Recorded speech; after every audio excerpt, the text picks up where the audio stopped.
because government's become so entwined with a lot of our industries, healthcare, energy. I mean, there's just so many things now where it's just such a blurry line between what's truly a free market. Some people would argue there are no true free markets, but Yeah. certainly when you've got a country like China that's producing so much of the world's goods that we've outsourced there, and now they're using practices that are most people would say violate human rights, and then they're also using practices that are they want to do things to hurt the U.S. and our power and the Western power, so they'll do price dumping, they'll do things like that. So Yeah. I think it's a fine line between what's free market capitalism and what is really a state controlled government type of program, given the Absolutely.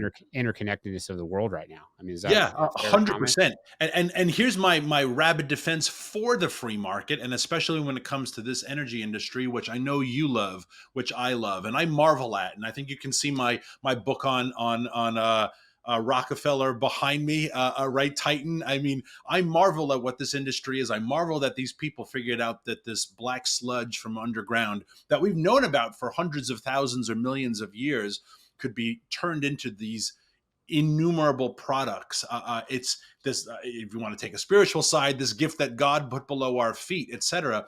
But I love this industry. And so my rabid defense for the free market is when you had a freer market in the previous administration, when the fossil fuel industry was allowed to operate, meaning permitting went through more quickly, meaning we were not targeting lending with the ESG movement, saying if you lend to this production company, this extraction company, et cetera, we are going to charge you higher base points, the federal government, of course, because we don't like this, right? When you didn't have any of those conditions, when the free market was allowed to operate freer, what did it do? It produced more oil at a greater price, for a greater number of people at a lower price point, hiring more people, producing more revenue for the treasury, lowered emissions, if you want to play the emissions game, more than any other country in the EU that was part of the Paris Accords. So, and this was all under the oil shill, Donald Trump, right? He's a puppet of big oil.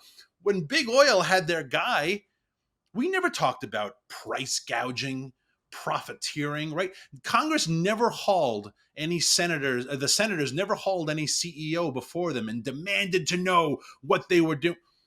How come all that started with the big government guy who hates this industry? It's fascinating. When the free markets were allowed to operate, we operated almost flawlessly, you could say. And that is the beauty of the free market when it's allowed to have this cooperation from government. So I will always be a free market actor. Obviously, I don't put China in the same equation as America. But again, I go back and look at 2019, this industry, what we did. Gas was $2 a gallon nationally. It was amazing. It was amazing. And we could go back to that. Well, maybe not that quickly. We could go back to it in time if we were just allowed to operate. It's not hard. It's really not hard.